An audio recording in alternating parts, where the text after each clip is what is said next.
Williams veers left, pulls up, looking for the lead, and got it.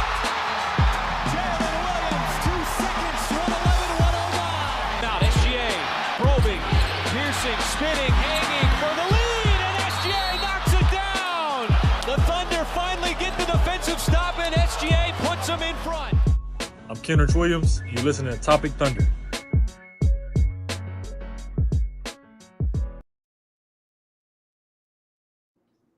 And welcome back, everybody, to another edition of the Top Thunder Podcast. I'm your host, Dylan Hunsinger at Thunder Chats, where you're part of the Believe Network, and the vibes are much higher than they have ever been on this podcast because the Oklahoma City Thunder have won the Western Conference Finals and are headed back to the NBA Finals for the first time since 2012. And before we talk about any of that, I just got to say, Rudy Gobert, whoa there, no fair, Thunder in 5. Damn. Julius Randle, inappropriate scandal. Oh. Come on down to the panhandle. Thunder in 5. Batman, Spider-Man, Justice League, don't matter. Thunder in 5, baby. God damn. It was always Thunder in 5. God damn, boy. What the hell were you cooking? That was crazy. Yeah, this is the we were not a podcast the last time we went to the NBA Finals. So this is a first. This is a first for us. It's been 13 years, 13 seasons. It's a long time, but to be in the NBA Finals twice in less than 15 years is very, very we are blessed. We're a very blessed franchise to have a completely new roster, and we're back here already. I just gotta say, before we jump into this game, it was pretty remarkable how much, and a lot of people are saying this, I'm just kind of repeating it, but the amount of growth that this team has had in just the playoffs alone is pretty staggering, because we have gone from what I would consider is like a really good team in Memphis and like most of Denver into now what looks like an unstoppable team for most of the games. Like, obviously we have one here or there that we're gonna drop. We had game 3 happen, which, by the way, I was at a wedding in game 3. I never went back and watched it. These playoffs have been awesome for me. We've won every game. But the one game we dropped, we get some here and there, but like in a 4-game series, this just looks like an unstoppable team. And now we've got, it's probably going to be the Pacers. They're one of the best offenses in these playoffs. I think the best offense statistically, going up against the best defense. Best offense in the past 2 playoffs. Oh, wow. Didn't know that. So, they're really good. So it's going to be an awesome series. I don't give a crap about ratings, whatever conversation you want to have about that. This is going to be a very, very good NBA series, if that's what it comes down to. It is the Knicks. I think we blow them out of the water, but the Pacers, I think, will be good. And it's exciting. And, like everybody said on not post-game interview, whatever it is, trophy presentation, the interviews for that. Yeah. Everyone had the same mentality, like, job's not done. This isn't the end goal. But would you say tonight, that's a 0-0 mentality team? Hear me out. There's this cool little idea I've been thinking about where we just say 0-0 every time. I think it might stick. But yeah, it's got some legs. It's got some legs. But yeah, tonight's the night to celebrate. We're gonna just rave and rant about this team for the next hour-ish, and it's just time to celebrate. And then after today, it was back to the NBA Finals. It's time to lock in once more. Yep, 4 more wins. Preparation begins, man. Yeah, no, it's been nuts. I mean, obviously, as we said, 13 years since the last time this happened.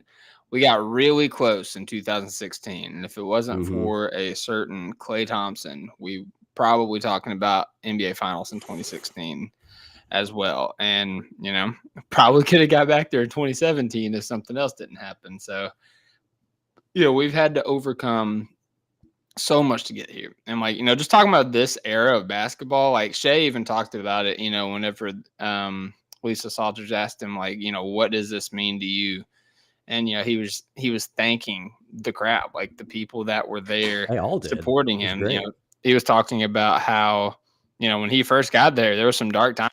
Like, there was some really dark times in the Thunder fandom. And, he talked about how the fans stuck through it, how his team stuck through it, how they were able to grow and progress from it.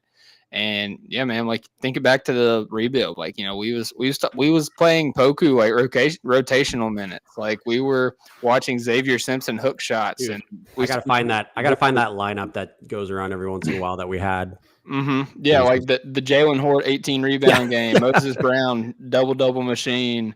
Jurgis Kalazakis was on an NBA team for the Oklahoma City Thunder. Like we went through some dark times, and like this has been a steady progression. Like we were very excited, you know, when we made it to the playing game, and you know it was a little early. Ironically enough, we got knocked out by that same Wolves team, so we got our get back from that one. Right after that, you know, okay, we passed the first round, going to the second round. All right, we had a few some mistakes. Like everybody but Shea wasn't ready. All right, get into this one, and there were certain moments where it felt like Shea wasn't ready. It felt like Dub wasn't ready. It felt like Chet wasn't ready. It felt like some of the role guys wasn't ready. But as this postseason has gone on, this team has grown before our eyes real time. And I saw somebody talking about it in the chat, how the Nuggets, and you know, it's not like a unpopular opinion, like the Nuggets being our toughest opponent in the field for the Western Conference. It's not an unpopular opinion, but not only were they the toughest opponent, they caused the most growth. Like we had to grow and mature real time, and being able to overcome that in a 7-game series against a team that is, you know, 2 years removed from a champion, against a guy who put up one of the best statistical seasons of all time. Everything after that just kind of feels like downhill. And, you know, you might have your hiccup every now and then. Game 3, obviously, didn't have it from jump, but this series was never in question. The Thunder have looked like they have been in control from jump. And, yeah, here it is, man. Thunder 5, Matty Moles. How we feeling, brother? No cheesecake? Job's not done. Mm-hmm. Job's not finished. 0-0. So I don't know why everybody Your mentality, baby. 0-0. so excited. We're back, boys. The levels are back. We have never been seen before. Mm-hmm. We are that back. It's like we assumed that we were just it was gonna be a recurring theme after we lost to the Heat. We'll get back, and we'll get back, and we'll get back. It was not. Injuries, Patrick Beverly, a lot of things. Like there's so many demons that are going to be exercised here in about 4 or 5 games. Yeah. For Thunder Nation. That's just like all of it. I'm not saying it doesn't matter, but it doesn't have to anymore. Like this team seems so destined. And I know that Indy could give us fits. Halliburton is a stud.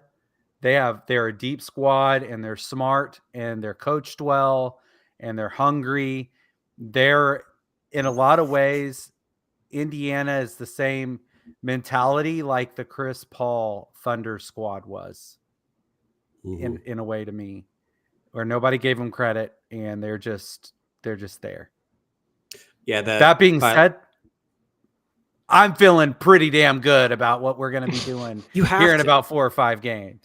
You have to. I mean, but before, you know, real quick, shout out everyone in the chat. We had V from Cali. We have Ishia from Philly, I think. So it says, sorry if I missed. I think that's the Philippines, if I'm not mistaken. Philippines. When you put PH, I think it's Philippines. Oh, I thought that said PHI. My bad. Yeah, exclamation point. Shout out off there. Yeah, the exclamation point was a doozy. But I forgot to mention at the beginning, but I always do forget. If you haven't, please subscribe to YouTube when we go live. It helps, and like the video. We appreciate it. But yeah, we're close to 1,000 guys. Get us there. We're close. What if we get 1,000 before the finals are over? That'd be crazy. But no, what I was gonna what's Philippines? Add on. Oh, nice. Yeah.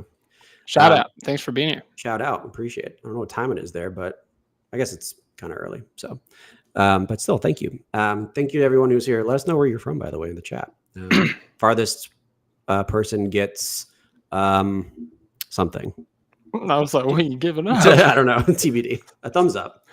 I forgot what I was going to say now, but the one thing I did want to throw in before we get into the game was you guys see Mark got toweled post game. Oh yeah, And he called them idiots. He called them idiots. Yeah, it was So great. Just the team chemistry is through the roof. Never before seen.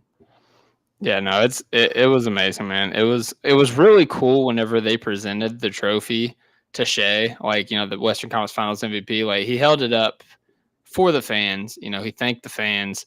Then he turned around and basically was like trying to give it off to no one would take it. Like he like basically acknowledging like this is much yours as it is mine. Like in my eyes, like I wouldn't get this without you guys.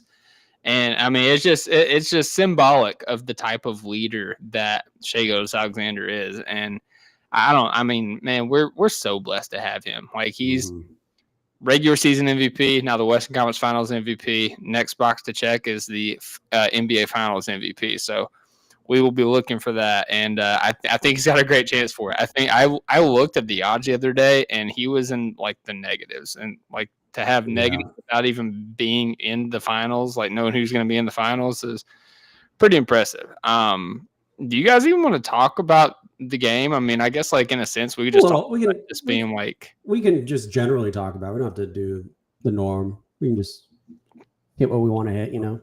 Yeah, just absolute beatdown, man. Like from jump. I think it was 3-3 to start the game. 3-0 Wolves, and they never got another lead. Yeah, the Wolves scored 3-point. It was a Julius Randle 3-pointer to start the game. And it's like, that's not, you know, don't love that. And then immediately we respond with an 11-0 run. And in that 11-0 run, it was a Shai kick out to Chet in the corner for 3. It was a Shai lob to Ihart, a Shai lob to Chet, and then Shai also had a layup. And then I think he had another pass. I can't remember who it was to. But, yeah, like basically all those points were scored or assisted by Shai. And it was very indicative of how his night was going to go. Like, if this was a closer game, we could have seen, like, an all-time Shai game. He followed up the 49-10 from last game to 34-7-8 with 2 steals in 34 minutes of action. He was in absolute control, man. Like, he was getting to his spots. He was knocking down the midi. He had the 3-ball going. And for all the Minnesota Timberwolves fans, all the Nuggets fans, all the people, Doris Burke, for all the people that want to cry free throw merchant, did it on 4 free throw attempts tonight, by the way. That's so weird. No one mentioned that. You had a lot of free throw enthusiasts the last couple of games, and they didn't. I guess they all logged off. I don't know. So wait a minute. Don't we also have a banner that says Northwest Division champs? And then we backed it up by knocking 2 of those teams out. Yep. The 2 top teams, man. Fun. Interesting. Shai would have had another 40-point triple-double if this was a close game. But yeah, like they let off the gas. To be honest, they let off the gas like pretty much all second half. The Wolves kind of, I mean, shout out them. They Julius Randle especially kept trying, and I mean they fought a little bit in that third quarter and part of the fourth. But I mean, at that point, they gave, you know, what they did, the damage that was done in the first half in general was too much. And you know, I tweeted this out, but the Wolves had 9 points in the first quarter. That's not even a playoff record for this season for the Thunder. They gave up 8 to the Nuggets. So it's just like, that's incredible. They gave up single digits in multiple quarters these playoffs. They looked rattled, man. The I don't know what it was that set it off, but it was just immediately everyone's energy on the Wolves just didn't look good. They were making just crazy mistakes, like I think it was Nas. When they had Shai like lost the ball, and then Nas could have probably. I mean, he was going up against Caruso. Shout out Caruso, by the way, for hustling to even contest that, because I think that's part of what caused the turnover. But Nas just like dribbled it off of his leg. Could have easily gotten 2 points on Caruso, size wise. You had a couple of other passes that were just like complete misses, miscommunications. Just everything was a turnover. They had more turnovers in the first half than field goals made, which was an incredible statistic. They could not keep their offense together at all, and that's all credit to the Thunder. I don't think that's not like the Wolves just crapping down their pants. It's just it's that because of the Thunder, because of what they were doing and just being so handsy and basically making the refs have to call a foul every single time. And, you know, they called a lot of them. Caruso didn't have 5 fouls, but they were just always disruptive, which is what they've been doing all season. It's nothing new to us. But that's like why that lead got to where it was. And on offense, yeah, the big three again, you mentioned Shea already, but Dub, Chet combined for quick little mental math, 75 points, I think. 75 out of the 124. So yeah, like at one point those three were all scoring more than the Wolves, like well into the third quarter. So yeah, they all came to play today. Yeah, just you. This is why they're unstoppable now. It feels like it's because when those big three are all hitting, even if just 2 out of those 3 are hitting on any given night, there's not much you can do when you factor in that this defense is not going to let you score 100 points very easily. So, yeah, just that's the recipe. No team seems to be able to know how to stop it, and that's why you got to be really confident going into the finals. The bald-headed demon is coming for everyone. My God, Bald-headed demon. The push-ups, doing the push-ups after that was Cookies and cream were insane tonight, man. Mm-hmm. Alex Caruso, Case Smallest, they combined so Caruso had 4 steals. Kaysen didn't get credited with the steal, which I think is absolutely crazy. But he had 2 blocks. He had some forced turnovers, and their energy was just so contagious, man. There was one play in which Caruso missed the layup, and they kind of got out in the fast break, and he was sprinting down court, and he was like trying to poke the ball out of the ball handler. He passed it out to the wing. He rotated over to the wing, and then he kicked it to the corner, and he rotated over to the corner and contested it. Like that's just Caruso's energy and his defense and his IQ, all wrapped up in one. Rob Perez put out one of the best tweets I've seen in a long time tonight. Yeah, incredible. That OKC's running the box in one, and the box is Alex Caruso. And I mean, that's all you gotta say, man. Like he was everywhere, man. He was guarding Ant at some points. He was guarding Randall. There was one possession where Randall and Nas ran a pick and roll, and he was shutting down Randall, took the screen from Nas, switched on to Nas, and I think forced a turnover on him. So like Alex Caruso, man, like Chicago Bulls, like, hey, Josh Giddey, have a great career there, brother. Alex Caruso is going to help us get a ring. So yeah, you're paying $10 million a year for this, and the Bulls are about to have to pay a lot of money to Giddey, I think. Well, we did extend Caruso 4 for 81. Yeah, so we're about to get a little under, over 19, over 20. 20 points. Still, we'll take that. I'll give him $100 million a year after $100 million a year. But real quick, the cookies and cream duo always seem to have the plus minus in the bag. You have a 50-50 shot. Who was it tonight? Was it Kaysen or Caruso? Don't ask me. I'm already looking at it. Okay, Moles. J-Dub. No, between Kaysen and Caruso, the cookies and cream duo. I mean, you have a 50-50 shot. Yeah, I'll go with Queso. That's correct. Kaysen You're lost. correct both times. You were correct both times. That was actually tied with Kaysen. That was plus 25 as well. I tweeted this out. I just want to put it out because I thought it was hilarious. This was in the second quarter of the game tonight. I just want to put that in context. The camera got this incredible shot, and shout out whoever was in the studio. This is Rudy Gobert in the second quarter of this game. He's just seeing ghosts out there, man. That was such a funny clip. So he just completely had them rattled, and those two were a big factor for that. A T pointed this out, but Darius Baisley just tweeted, I saw that. OKC to the finals. Mark and them boys about to get them one. Yeah, that was cool. Shout out Baisley. Building Block Bays. Let's go. Building Block Bays, as we all know him. Baisley Island, baby. We love Bays. Yeah, we talked about Caruso, man, but there he is. Shout out Baisley. We love him. Isaiah Hartenstein, I think, played quietly one of his best games of the postseason tonight. Obviously, it's hard to measure the impact in such a blowout, but The Wolves did come out with a different energy in the second half. They actually outscored us by 3 in the second half. But right off rip, man, Isaiah Hartenstein had 6 straight points. All of them answers to the Wolves scores in the third quarter. Had his floater going. I think he had a tip back in, and just had really good energy around the rim. And then 4 stocks tonight, man. 2 steals, 2 blocks from Isaiah Hartenstein, who's like a sound, solid defender, but he's not really like a guy that generates turnovers or, is like known as a shot blocker. But hey, 4 stocks tonight, man. We'll absolutely take it. I thought Isaiah Hartenstein was great. He was a calm, steadying force. His screens have done a great job of freeing up both Shea and Dub in the past couple of games.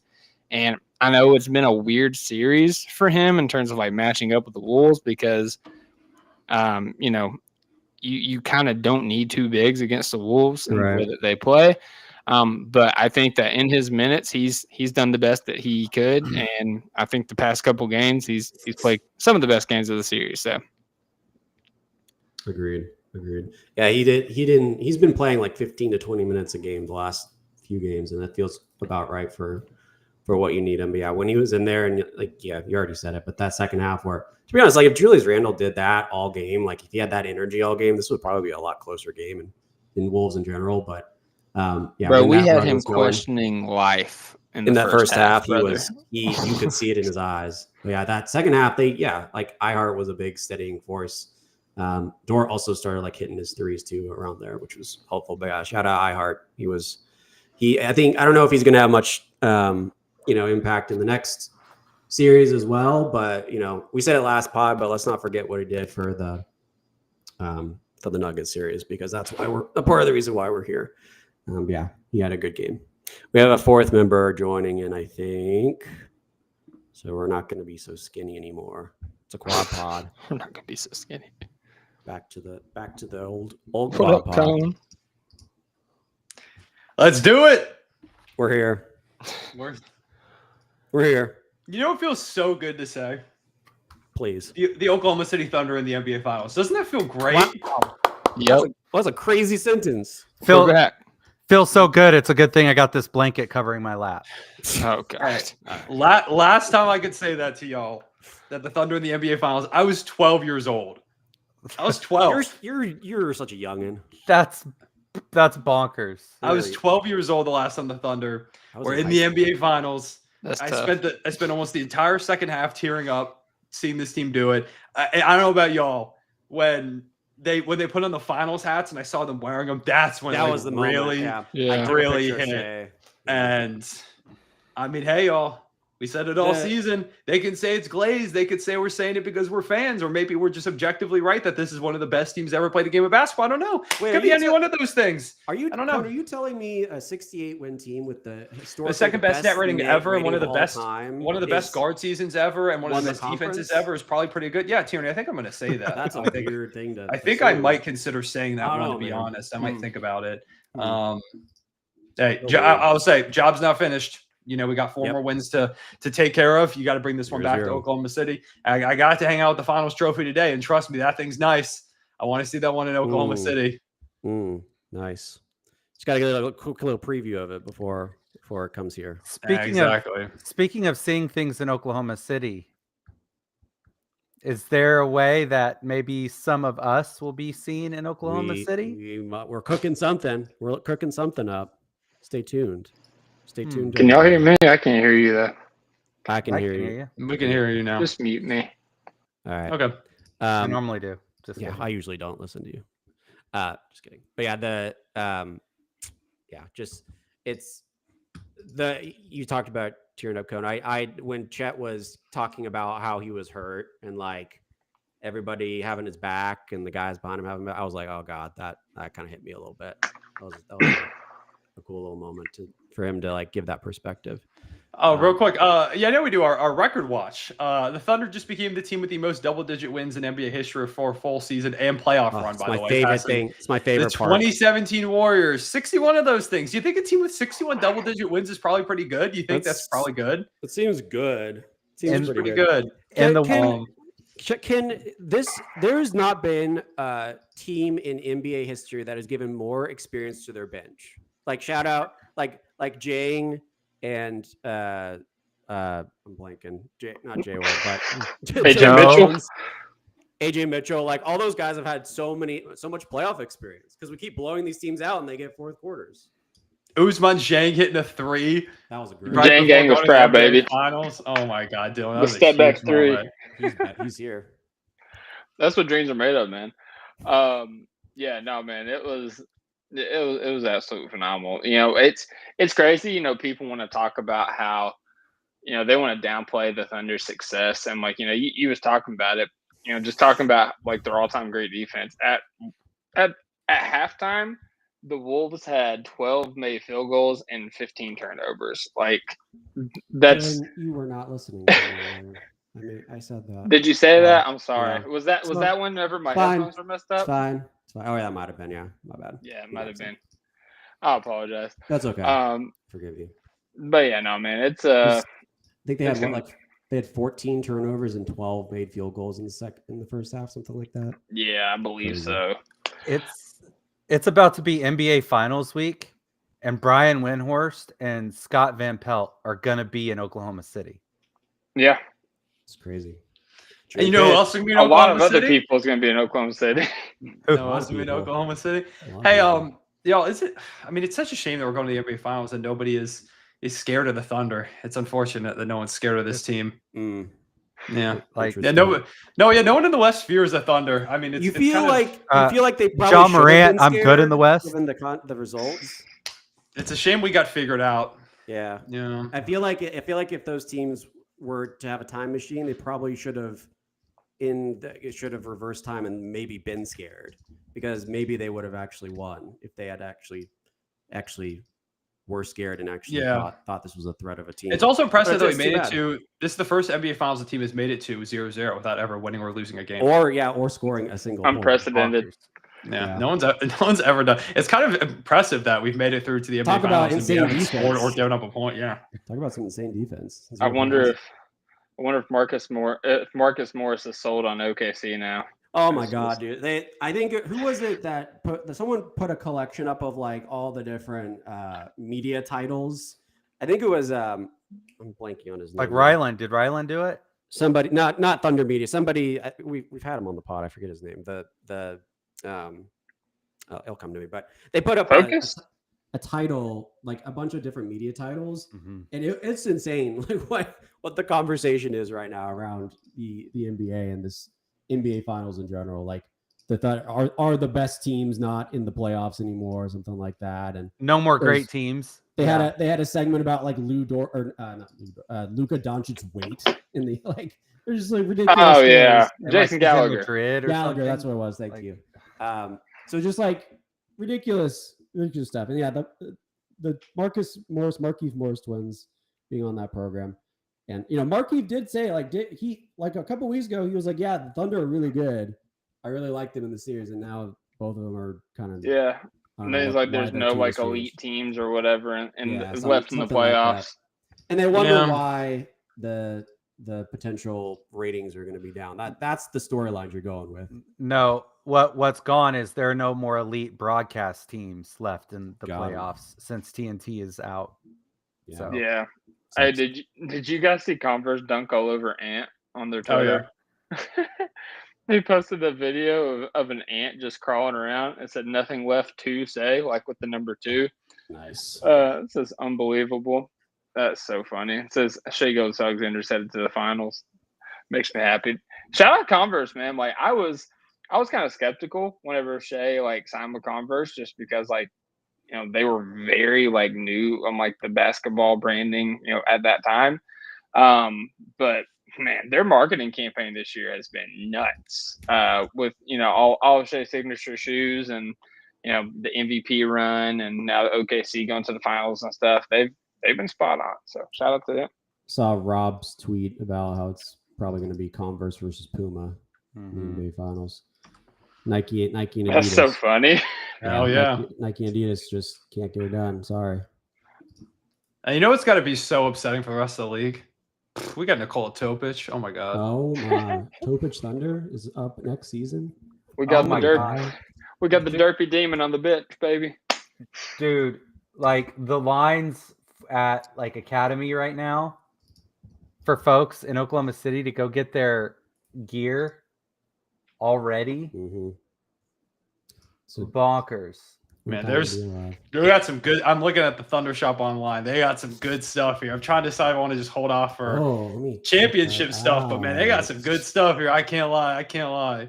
They were quick with it. They were quick. They got a NBA Finals basketball on there already. They knew this was coming. Dog, I need another stimmy check. Let's pull up what they got. Yeah, bruh, it's gonna be expensive. Actually, yeah. You know what else is some merch you can get? Speaking of, I gotta pull it up here real quick. Free promo. This is the longest setup. I was looking up multiple things. For a play. My bad. Dude, like, look at that! Wow. Oh yeah. Wow. Yeah. You can get that. Cookies and So You can get this fire MVP.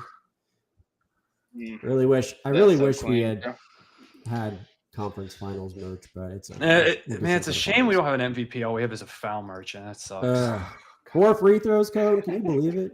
I just want some of the tweets that came out of this conference finals are some of the most insane things I've ever seen. I saw someone say, I would rather not win a championship. I can't believe Thunder fans are content trying to win a championship with a flopper as their lead guy. I'm like, you would trade everything for Shai in an absolute heartbeat. I saw someone saying that Shai's play is disparaging to the youth of this generation because they're learning that they can be rewarded for flopping and not having to work hard. Like, what are we talking? Did y'all see that Buddy writing fan fiction about Shai and Nikhil about how, like, you know, they grew up together, like grinding, trying to make their dream reality. And then he punches him in the throat. And he's like, we're throwing hands. Like, we're supposed to be hooping, man. This is disgraceful. We got 40,000 likes. God, some people are just absolutely insane. He had that one. It's the NBA Twitter brain rot, man. Yeah, if your whole life is boiled down to like what the opinions of X.com and all these other websites are, then you may have a problem. But he did have a play tonight too, where I think it was second half where he had a fast break and he had Nah on him, and he like kind of bumped into him when he went up, and Nah, of course, like over exaggerated, and it's like falling halfway down the court. It's like, yeah, he's your family, but also like he's on the other team, so he's. Real quick, I wanted to address this. So El Samba Regia says, a question. In 2022 redraft, do both Dub and Chet now have a higher position than Paolo, or does Dub at least clear? I just want to say, like, before we even address that question, like, Shai has been the MVP, like, for sure in the Western Conference and, of course, you know, the regular season. But like I said, like earlier, you're talking about like this team growing real time. And I know Cone's like highlighted Dub for the past couple podcasts, but man, Chet Holmgren also has just been nails. Like, you know, we talk about responding to the run at the beginning of the game, and, you know, or not the run, but, you know, like, you know, coming out there and starting the run. Like, that started with the Chet Holmgren corner three, shot it with a hand in his face. The next play down was that transition dunk, in which like there's like 3 people around him. He's just like, I don't care. I'm dunking everything like I have been like the last 5 games. He's catching lob at the end of that run, knocked down some threes, you know, was finishing some tough buckets inside, rebounding really well. Like, and then of course, like 3 blocks tonight. Like he's just been everywhere. And, you know, Cone tweeted about this, and, you know, also like I kind of pointed out too, but like the fact that he's doing this, recovering from a hip surgery earlier in the season where he missed like a couple months of time, and the fact that he's doing this and technically his like second year of NBA action after not having like a combined normal offseason, normal regular season. Like he's had, you know, he had a full offseason where he had to rehab and like get back to game shape. Then he had a full season where he didn't get hurt.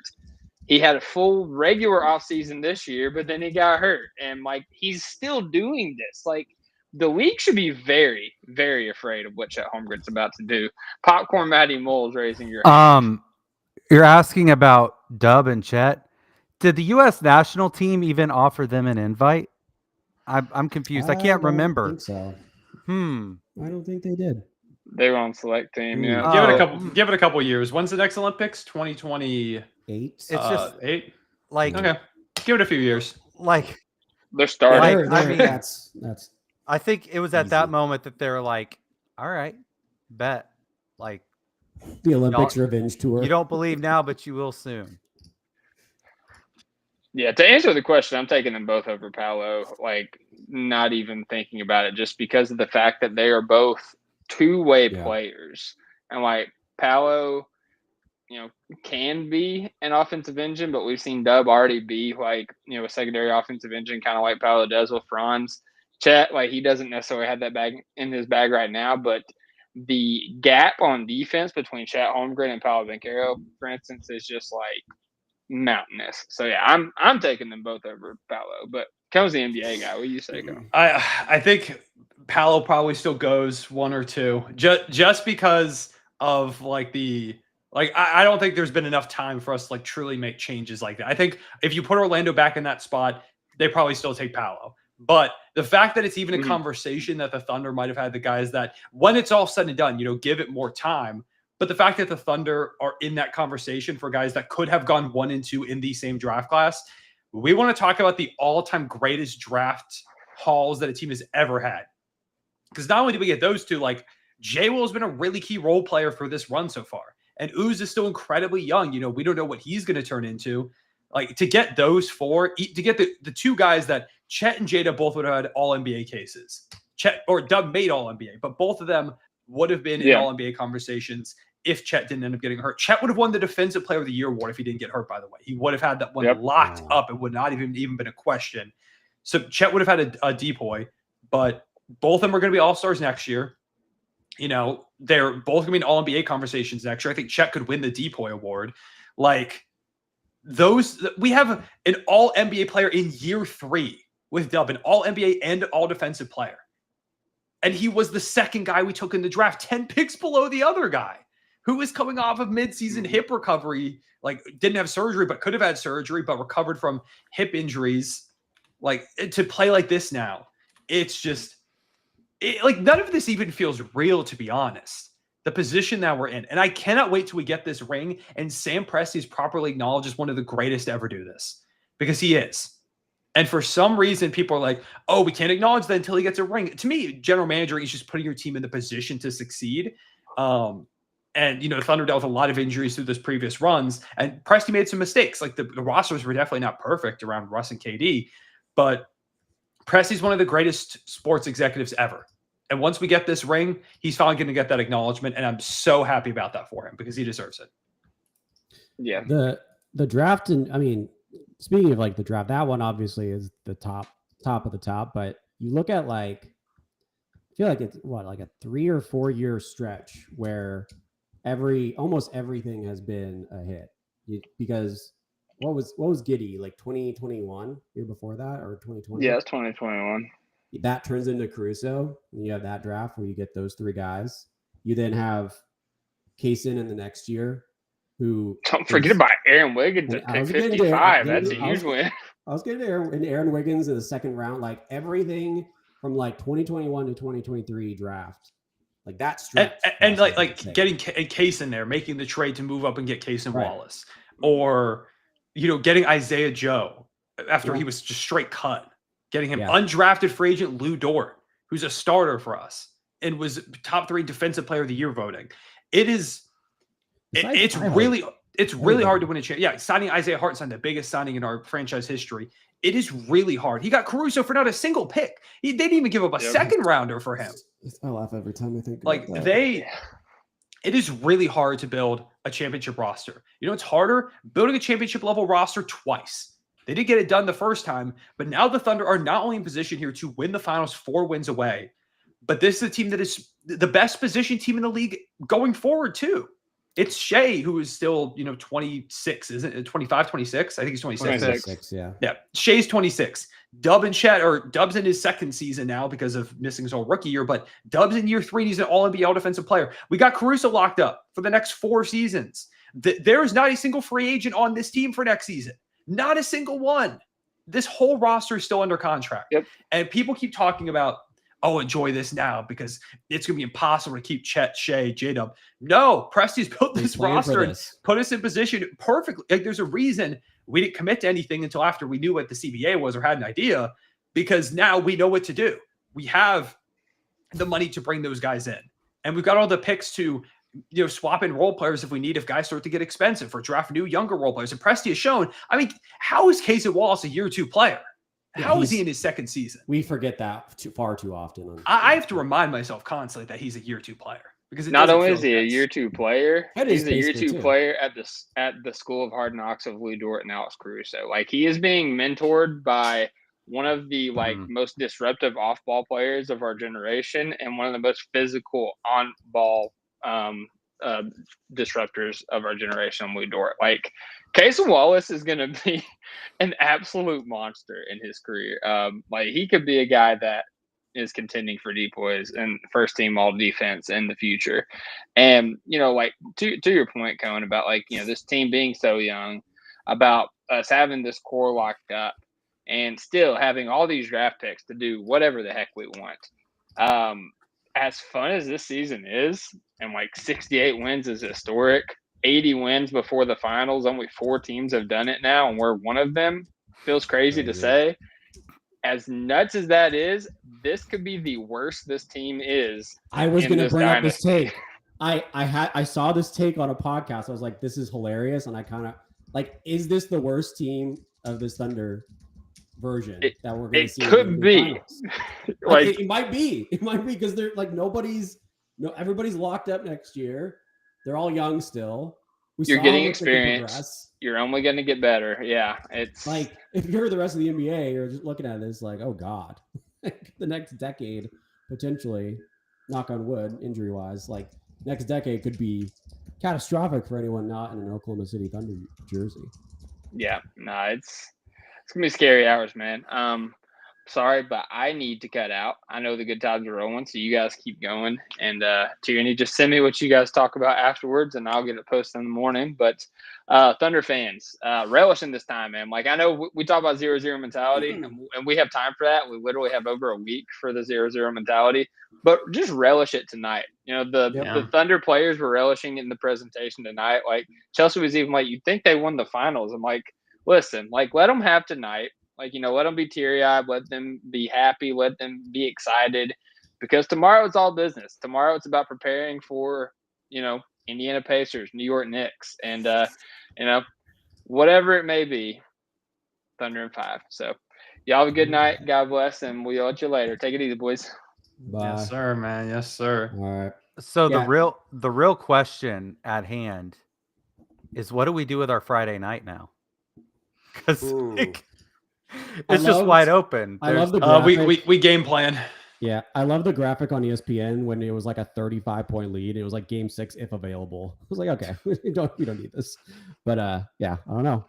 We're the Friday pod is all business. We're celebrating tonight, but after tonight we're on to we're probably gonna know the opponent. It's gonna be Indy. It's gonna be Indy. Probably gonna be Indy.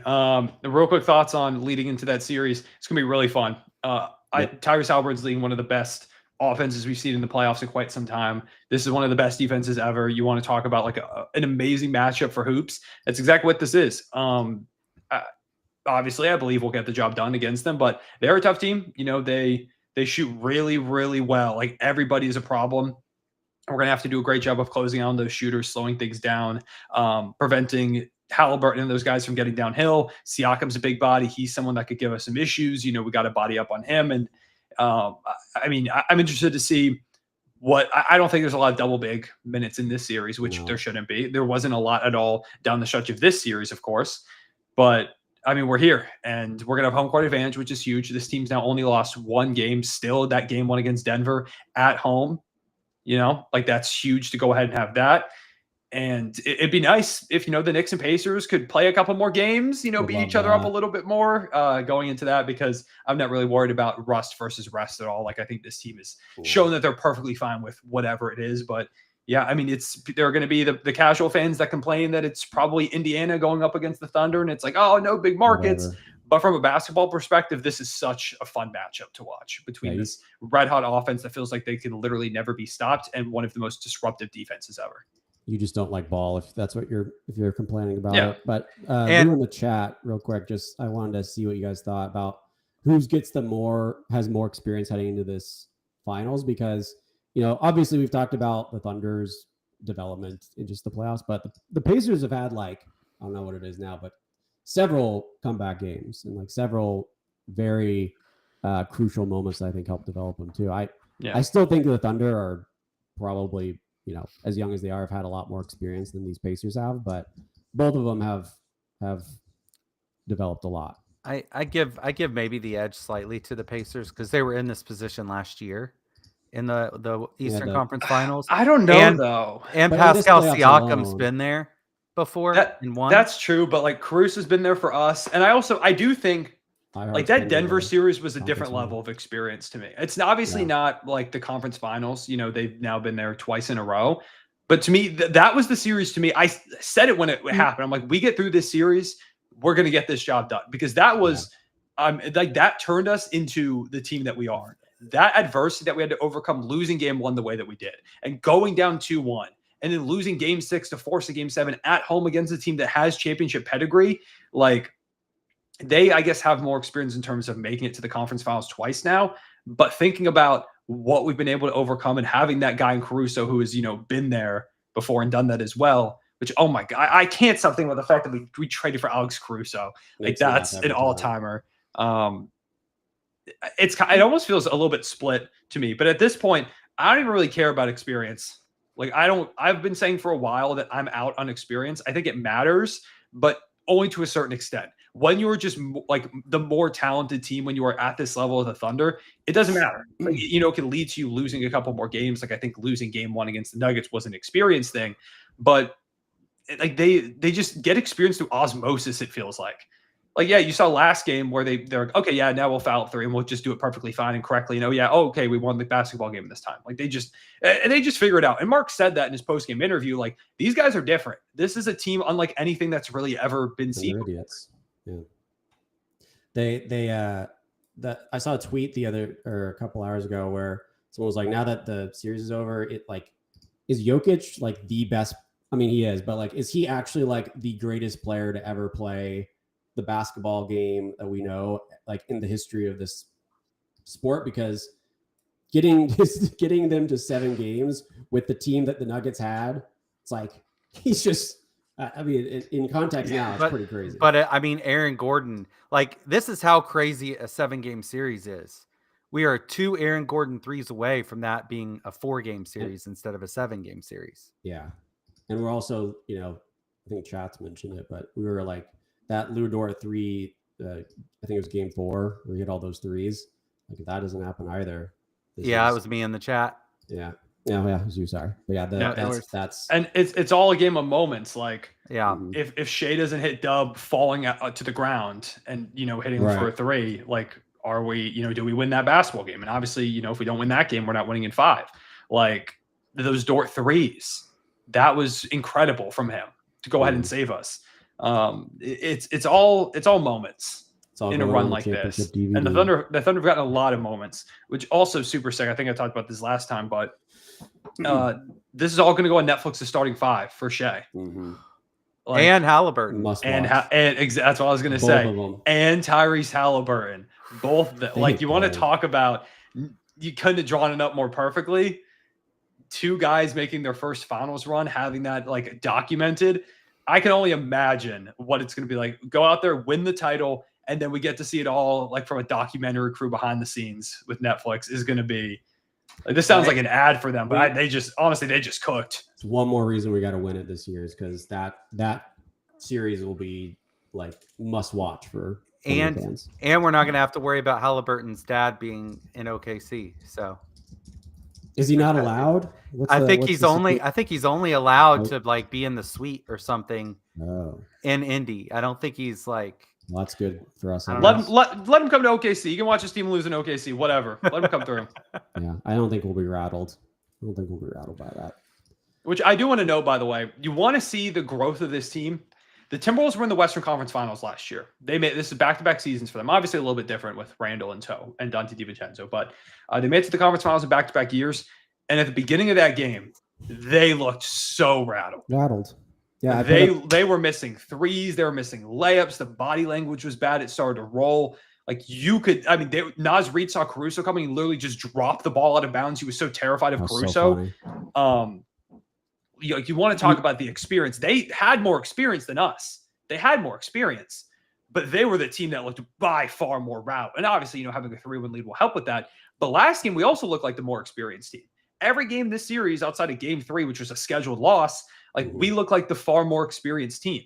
It doesn't make any sense how this team feels so veteran from how little we've done this. This is the second time we've been to the playoffs with this team. And that's why last year losing to Dallas hurt so bad. It's because that was the only time all year that we saw that out of them. Mm-hmm. And to build on that, I mean, I'll admit I was one of the most nervous fans on the planet in that Denver series. Like that series was so brutal. Like that was the longest month ever. That series. I lost it felt like 3 months. Yeah, I lost a lot of years of my life in that series. Not many years this series. But like the team just constantly just makes the right play. And it doesn't, like you said, it doesn't matter experience. You're right. Because the system is so solid. And it's been that way when we were playing no talent at all, but we were playing the system and establishing that culture. Like we didn't win this title this year. Like if we go on and win 4 more games and win the title, the product of it wasn't just this year. It's been building for 4 or 5 years now with the program, and Mark and everything that he's established. Yeah. And that's why they make the right decision. It's because it's part of the system. Like they just operate in that, and the moment doesn't matter. Yeah, they put up a graphic. I mean, we all know what the development is from Mark, but they put up his year by year graphic, and he's now, I think it's 3 straight seasons where his win total has increased by more than 10. Like it went from 20 to 40 to 50s, 57 to now 68. 78-4. Here we come. We need a 78 plus win team, I guess, next year if we keep this trajectory. But yeah, the development has been ridiculous. And yeah, that shout out to all the guys that wanted him fired after game 1 in Denver. I'm sure they're it's the way it goes with the playoffs. Is overreaction skyrocket to 30, like on a 10-point scale when you get to the playoffs, because every game feels win or go home. It's do or die. And losing game 1 sucked. It absolutely did. And I felt like, Mark didn't coach all of that great that game. But just like players, coaches need experience and they're going to make mistakes. It happened. And we saw, again, game 3 or game 4, rather, against Minnesota. Yeah. I think if we didn't have that game against Denver, we don't win game 4. I think we got that where the experience comes in. Yeah. Like people think for some reason coaches are just perfect. Like it's like, oh, this is all the coach is ever going to be. But coaches need experience too. And Mark got that. And he's adjusted so well. People are like freaking out. Oh my God, he's so going to start the double bigs. And then outside of the first few minutes, we haven't seen it. He's like, I'll just keep, those starting guys together. And then after a few minutes, now we've got one big out there. And the double bigs look pretty good tonight. Like they didn't play very often. I haven't checked what the exact net rating was. And like Matthew just said in the chat, like the Dub overreactions. After I think it was game 3. And then Dub has been trade machine for Dub. It was crazy. Yeah, Dub's been so unbelievable, and people saying, "Oh, he sucks." And that tweet that I had where I said that Dub is in for such a crazy playoff run, and then like the next day we had a bad game against the Lakers, and he lost. He didn't play very well, and we lost. And people are clowning that, like, "Oh, see what he's saying about this." And people are clowning again when he had that bad game. And let me see what the actual stats were for him in the Western Conference Finals. Jalen Williams, 22.2 points. Yeah, it 5 was boards, 6 assists, something like that. They had it up on the. Yeah, it was 22.2 points, 6.6 rebounds, 4.4 assists, and 2 steals. Shooting 49.4% from the field, 46.2% from 3, 83% from the free throw line. He was unbelievable. He was absolutely unbelievable while playing lockdown defense on everybody and connecting everything. Yeah, that was always he'd been doing that all playoffs too. Yeah, just like defense was always there. Offense looked shaky at the beginning, but like the rest of this team, it feels like they've sort of figured out something else in this whole series. And that's why like feel like they went from a really good team to now just like an unstoppable team and over a 7-game series. Like I don't know if 2 out of those 3 guys of our big 3 are going off offensively and we keep our defense what it's been all season. I don't know how you can convince yourself of beating this Thunder team 4 out of 7 times. I mean, you're going to lose 1 or 2, but like there's just that recipe is unstoppable. I mean, that's the thing. It's how, and I think actually Anthony Edwards or Mike Conley, I think it was Anthony Edwards, put it well actually in his post-game press conference. It's like the Thunder are, 12, 15 puppets, whatever, on one string. Like, it's just the connectivity of the defense is unbelievable with this team. And it really just always was a question of what are we going to get for, are Dub and Chet ready for the moment? Are they going to step up offensively? And I believed yes. And the answer has been yes. They have stepped up tremendously. So much love for Chet and what he's done so far throughout this run. And it really is crazy that, again, he's coming off his hip being gone after 8 games into the season, 10 games into the season. He broke his hip. Like that, I don't know. I don't know when I get to play basketball again. Never mind play some of the best basketball of my career in the Western Conference Finals, going up against a supersized front court with Rudy Gobert, a multiple-time depoy, and Naz Reid, and they've got length with Jamie Daniels and Julius Randle, and Chet's just dunking everything. He's shooting threes with confidence. Like, he changed everything for this team, and it's his shooting. His shooting the last 2 games too has been on. It's just so. I didn't really need it tonight, but just so refreshing to see. He was 2 of 4 from 3 on both games. So you love to have that. I think he's found something on that end too. So that in the mix of everything else, I just don't know how you're going to beat this team 4 games. So it's going to be up to the Indiana Pacers to figure that out. I mean, I'm rooting my ass off for the Knicks tomorrow. I honestly, if the Knicks somehow pull off a 3-1 series deficit, that would be the best case situation, because I think we would just smoke the Knicks. But hopefully at least the Knicks get 1 more, and then it's probably going to be the Pacers. So we're not going to. I don't think we need to do any previewing of any of that yet. We have plenty of Thunder time and 1. Thunder and 1. 0-0. It actually is 0-0 now. But 0-0 is the mentality moving forward. I don't have much else. I think we hit all the other things. I think that's everything. A lot. Minnesota's got a super interesting offseason ahead of them. Super interesting. Julius Randle, player option. Will he take? I think he probably declines it, because I believe he earned himself money throughout this playoff run. So what is that going to look like? Nickeil Alexander-Walker, free agent. Naz Reid, also a free agent. Those 2 guys are, huge pieces for them. Are they gonna be able to bring them back? Do they move off of them? Like, the Wolves have a lot going on this offseason. They have a lot of decisions ahead of them. And with Anthony Edwards, you got to make the right ones, because there were some struggles for him in this series, but I feel like overall he played phenomenal for majority of these games, especially going up against the pressure that this team throws at him. He's really, really good. He was way better in terms of his processing and playmaking than I expect. I thought they were going to lose round 1 to the Lakers. I picked the Lakers to beat them, and they exceeded all these expectations. I want to give a lot of credit to what they did this season, because it felt like to me, after trading for Julius Randle instead of Cat, it's like, okay, this is going to be a step back season for them to go ahead and pivot. And they made it right back to the conference finals. So a lot of credit to Minnesota Timberwolves and what they did. I think they're, we can see them again in the conference finals next year or within the next couple of years. But yeah, I mean, it's not their fault they ran into a literal buzzsaw with a Thunder. Yeah. Terrence Shannon Jr. is going to be something for them. Like, he was really good. I thought he had that one game, and it's like, yeah, he's pretty solid, but like, is this going to continue? Just keeps doing it. Yeah, he just kept kind of doing it. Like, he's a guy for them going forward. And what do they do at the point guard spot? Mike Conley is a million years old. So yeah, sucks. He didn't get it. And then not getting a title this year. Then we have the heels of Windhorst and Shams saying that that executives are saying this might be the craziest NBA offseason ever, with all the shakeup to happen. With people like Cone throwing tweets out saying, when is that meeting with Giannis and Bucks management? Which still, for some reason, it was supposed to happen last week, and it still has not happened. So I was like, look at you, stirring the pot. I'm trying to. I'm like, can someone say, like, can we get any news about that? I want chaos. I think, we go ahead and win this one. People are gonna be like, okay, what do we do to beat the Oklahoma City Thunder? We could see I mean, what is Denver going to do? Like, I think the Western Conference is prime for so much insanity. Do the Spurs could go out and get Kevin Durant and or Giannis. I'm probably not that would be kind of a little bit too far, but they could get Kevin Durant or Giannis. And are the Rockets going to make a move? They were just right there. And, the Warriors, what do they do? And the Lakers feel like they need to add a big. What are they going to do? The Nuggets, there's a lot of, like, they pushed us to 7. They're probably thinking now we're right there. Like, what do we do?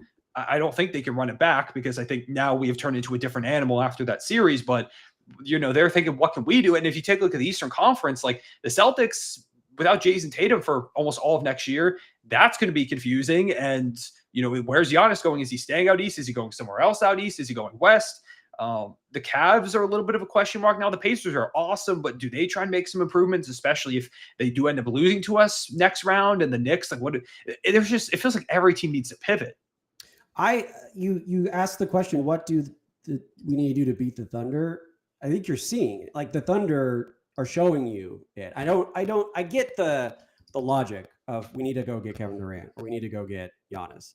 But also, you just watched this OKC Thunder team dominate the entire season, win the conference now, and they did it with one signing, Isaiah Hartenstein. Everybody else, we talked about it already, was drafted, built up, traded. Like, they built their pieces organically. That's the recipe. I don't really think it makes sense as much. You just be like, oh, Kevin Durant, go save us. And we didn't even make the playoffs without him. Like that, I don't know. That I get the logic, but I'm like, if you're a team after we hopefully win this and you're like, how do we beat this team? It's several years of planning ahead. And obviously you can't get like the number of draft picks we got, because I don't think any team ever is going to give up as many draft picks as we got for Paul George anymore. But you gotta start from the ground up. I think that's the only way you can like have a reliable, long-term, consistent, dynasty. Like I think we're about to see. The way you beat Oklahoma City is you get Lou Dort and cookies and cream. Mm-hmm. But unfortunately, they don't grow cookies and cream. Oklahoma Blue for a while. Something I want to note real quick is that Alex Caruso made the finals and won it in 2020 with the Lakers, and they let him go pretty soon after. And now Caruso's back in the finals before the Lakers got back. So, that's a bar, bro. Shout out to my guy AC. Shout out to AC. They let him walk. They're like, we're not gonna. Why? He was willing to take a discount, and they're like, nah, we're going a different direction. And here he is. Lakers just rely. Like, I don't know, but you're the Lakers. You can get anybody you want. But not Alex Caruso. Sorry, Alex Caruso. Sorry, bro. No room for you. Last question for you: how many firsts would you trade for Alex Caruso? How many we got? $1 million, $2 million. I give them all. I give them all for until like 2078. When no Stepien rule either. Just have all of them. We'll do swaps if we need to.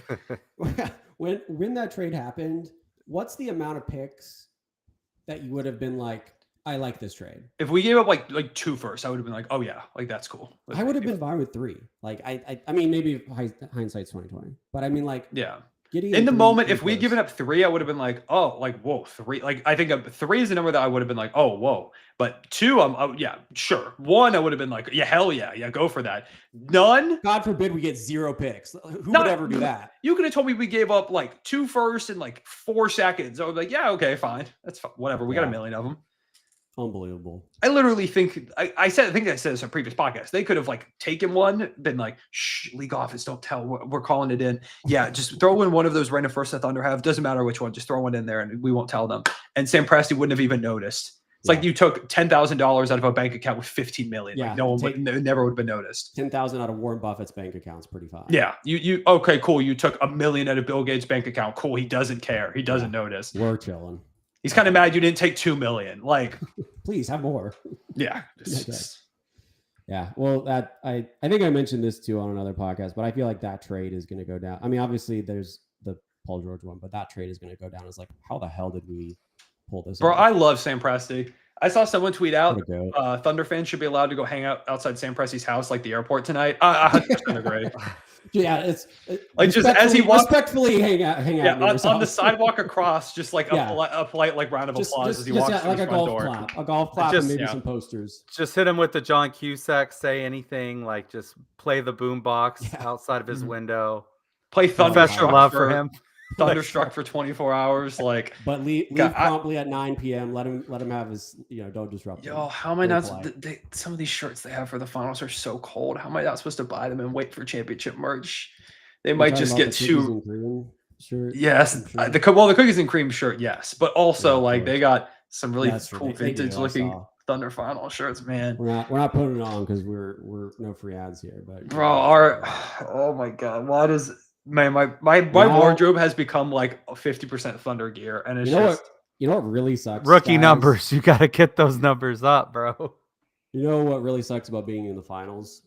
The amount of money, not having finals money that you have to spend, yeah. Because you've got these merch things coming out. Tickets are good. I don't even know. I can't even figure out what the price of these tickets are going to be because we've never been. Well, I guess all over the place. Yeah, they're like $1,000. It's like, how much is it going to take to get in the door? It's going to cost me like half a paycheck. It feels like sometimes 11 hundo. Probably. Yeah, I'm just it sucks. It sucks out here to be in the finals financially. Someone noted Chris Finch going into this series, or before the year, told the Timberwolves hey, y'all made it to the conference finals. Are you going to be a team that made the conference final that just happened to get there, or a team that does it again? And someone saw someone tweet out that were you a team that lost 4-1 in the Western Conference Finals, or were you a team that just happened to lose 4-1 in the Western Conference Finals? The only way to prove it is to do it again. They did it. Which, nothing against the Timberwolves. I just think it's a funny tweet. Absolutely nothing against the Timberwolves. No, again, they proved me wrong. A lot of expectation shattering moments for them. It's but a meme. It's just a meme. But Well, here we are. we're here, 68 boys. wins. Doesn't mean anything without the ring, and 4 more wins to that ring. 4 more to go. 0-0. more to go. And Oh, man. we will be here on Friday to break it down. We'll be in game plan mode. No more celebrating after today. You get tonight, and then it's no more. We're back in lock-in mode. So, yeah, great pod, everyone. Good stuff. Thank you all who tuned in. Are there any other final thoughts from anybody before we wrap up here? We won't do series predictions yet, obviously. Yeah, I mean, 2012. Again, I was 12 years old. It was really when I was just first getting into the NBA, and I was like, 12-year-old Cone, so optimistic. It's yeah, we're gonna be back here. Don't worry. Yeah, it's fine. Did not get back. Naive. 2016, Cone had one of the biggest character building moments of his entire life when his friends relentlessly clowned him for the Thunder blowing a 3-1 lead in the Western Conference Finals. And since then, it's been first round exits. Second round exit last year, some tanking years. And, we said it all year. This team's going to make the NBA Finals. They're going to win it. They've done half of that. It's time to finish the other half, finish the job this time, and get a trophy in Oklahoma City. And you two, I'll see you at the parade. Everyone here in the chat, we'll see you all at the parade. Everyone in the chat, legally speaking, must be at the parade if you're listening to this. Legally obligated, but podcast right now. I mean, even those in the Philippines, shout out. Yeah, and just imagine a world where the Thunder go out there and win, whether it's a sweep or they win in 6 or whatever, they win on the road. And imagine what that airport greeting would be like for the guys. We will not. I will be there 100%. With the Larry O'Brien. I'm going to have to fly in just for the airport greeting. Yeah. Yeah. I tried to make the last one, and it took them 3 hours to get there, and I had to leave. But I will stick around all night if I have to for the finals one. And something fun? NBA posted on Instagram, Shea receiving the Western Conference Finals MVP trophy. That Instagram post liked by Russell Westbrook. Wow. Love him. Shout out our guy. There was also somebody... Nick Collison in the building tonight. Mr. Thunder. Hell yeah. I know we said we're about to wrap. Someone on Twitter said, let me get your guys' thoughts on this. Obviously, number 1 for statue, Russell Westbrook. We all know this. Number 2, maybe KD. Is number 3, if we're going to win, is number 3, no, sorry, 3 is Shea. Is number 4, Alex Caruso? Sam Presti. I think give me a statue of this whole team. Just all of them, yeah. Just a 17-man on statue. Solo, all of them. Yep. Yeah. Just great. Have them all sit in some kind of tar cast or something for an hour and just mold and then just plop that outside the arena. Perfect. Yeah, let's do that. There's going to be a whole, you can't even walk on the sidewalk because there's just so many statues of everybody. That's what I want. We want you to be tripping over statues. Yeah. Statues out the wazoo. Okay. Now we'll wrap up. So yeah, thank you all for tuning in. We're here. We're in the NBA Finals. 13 years in the making. We'll be back on Friday to hopefully predict it, or just talk about the Knicks Pacers, I guess. But we'll be here Friday either way, and we'll see you all then. Thank you all for tuning in. God bless. Hoop when you can, and as always, Thunder Finals up. Thunder the Thunder the freaking